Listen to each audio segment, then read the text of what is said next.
Another edition of Outside Shots presented by TheLines.com. You can follow The Lines on Twitter at TheLinesUS. You can follow me on Twitter at Eli Hershkovich. And before I introduce my guest to my right virtually, remember to give this video a thumbs up and ring that bell to get notifications whenever The Lines releases a sports betting video on any market, obviously including March Madness. So without further ado, time to introduce Adam Pullen, who is an assistant director of trading at Caesars Sportsbook. How's it going on this Wednesday afternoon, Adam?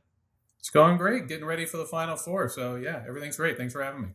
Yeah, of course. And I'm sure it's been a long month for you, long month for me. I was pretty sure I was going to mix up the day of the week, but luckily I said the correct day. So let's tip things off looking at futures liability, and then we'll get to the handle when it comes to an underwhelming, quote-unquote, Final Four, just in comparison to the Blue Bloods we saw in last season's Final Four. But tipping things off again with a quick nugget here. The 2023 Final Four is the first ever in the seeding era of the NCAA tournament, with 3 or more teams listed with odds of 50-1 or higher entering the big dance. And entering the season for you guys at Caesars Sportsbook, UConn was priced at 60-1, San Diego State 125-1, Miami 250-1, FAU 2,500-1. So when people hear those massive numbers when it comes to futures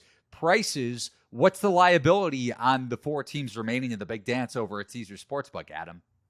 Well, actually, right now we're sitting good on all teams. Obviously, things can change in the lead up to the games. There could be a large wager put on one of the team that skews it. But right now, we're winners on every team. Our only liability going into the NCAA tournament pretty much was University of Houston. We took a big bet there. And once they lost, we were sitting pretty. So as of right now, the Aztecs are the best case scenario. We win the most on them. Miami and UConn, the worst case as far as the liability where it stands now. But yeah, the Aztecs are the best right now. But look, we went on all 4 and just needed to avoid the Houston Cougars winning in their hometown to be a winner on the futures. But like I said, a lot can change in the next few days.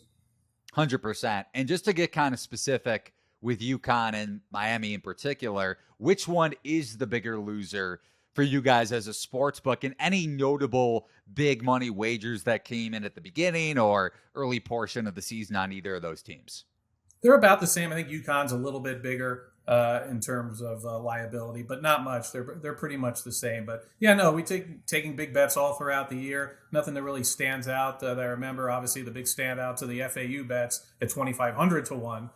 Those are the ones that stand out. But no, we're taking big bets all throughout the year. But yeah, UConn is right now the worst case by just a little bit over the Hurricanes.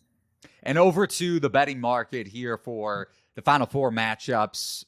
Tips off with FAU and San Diego State. Aztecs currently a 2-point favorite over at Caesars Sportsbook, and FAU plus 110 on the money line. San Diego State minus 130, total of 132. I believe that's ticked up just about a hair over the last couple days since the market opened. And then Miami and UConn, the Huskies, a 5.5-point favorite. Miami plus 205 on the money line, total of 149.5. So I know it's still about midweek for you guys over at the book, Adam, so you don't necessarily have the exact maybe number in terms of the handle that you guys saw last season with a Duke UNC and Villanova Kansas. You can make the case that Villanova was a blue blood at that point, especially with Jay Wright. So 4 blue bloods, in a sense, in last season's Final Four.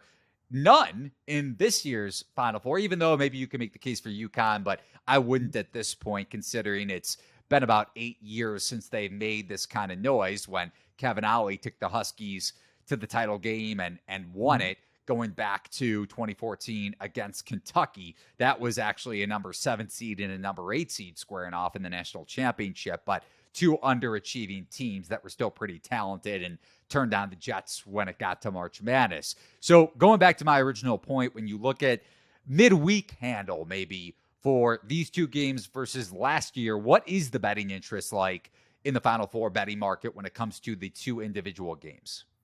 Yeah, it's a little slow so far. I mean, look, we're only a few days from the Final Four being determined, so most of the action, as with most big events, most of the action is going to take place starting Friday, and of course on the day of the game on Saturday. Right now, there's it's nothing really outstanding that sticks out. A lot of balanced action, slightly in favor of both favorites, San Diego State and UConn getting a little more money. So we'll see how that goes the rest of the week. But yeah, as far as it stands right now, nothing too crazy one way or the other. Maybe people are feeling this one out. We'll see if the people are excited about this and see if the betting handle, like you said, matches last year when you had those four huge name programs. I'll say that UConn, I'm going to count them as a blue blood. Look, they've won 3 titles since 1999. The NCAA tournament's tough to win, so I'll give them a little nod to being a blue blood. But yeah, it's going to be interesting to see with Florida Atlantic, obviously San Diego State and Miami, how the betting handle is going to compare from last year when you just had obviously with Coach K's last game or his last season, which in the UNC Duke game. How is that going to compare to FAU San Diego State? So we'll see. That story will be written on Saturday when we see the final numbers. So that's going to be something interesting, and a lot of people are talking about just with the nature of these teams that nobody saw getting to the Final Four. How will that impact betting handle? So I'm looking forward to seeing how that does factor in. No, it's fair. And going back to your point about UConn being a blue blood, even though we're discussing betting markets, of course, it's even crazier from the fact that you mentioned that they've won 3 national championships since 1999, that they left the Big East Conference when the conference realigned and then shifted over to the American Athletic Conference, which is dealing with its own realignment this offseason over the next couple, and then obviously going back to the new Big East Conference. So quite the turn from Kevin Ollie to this UConn team, obviously under Dan Hurley. I think the clip has pretty much gone viral at this point. Maybe we've seen it over the last year or so, Adam, when it first got released, being big college basketball hoop heads, that he pretty much said this run is coming when it came to UConn's reascendance. And it certainly has in a big way. And Jordan Hawkins being the MOP in, I want to say not the South region, the West region, and his ability to refine his shooting and become one of the better three-point marksmen across college basketball and really one of the more underrated scorers throughout the season has allowed UConn to make this big jump this year, along with Adama Sanogo and Donovan Clingan, one of the best rim protectors pairing across college basketball over the course of the entire season. And really, they tipped things off in terms of their reemergence in the PK 85 when they blitzed through that. Especially beating the number 1 overall seed in the NCAA tournament, Alabama, by double digits. But you mentioned handle, and we touched on it with the NCAA tournament, or at least with the Final Four. I'm curious, what's the handle been like for the NIT, which ironically has a couple of teams shifting away from the Conference USA over to the American Athletic sooner than later here. But what's the handle been like for a tournament like that?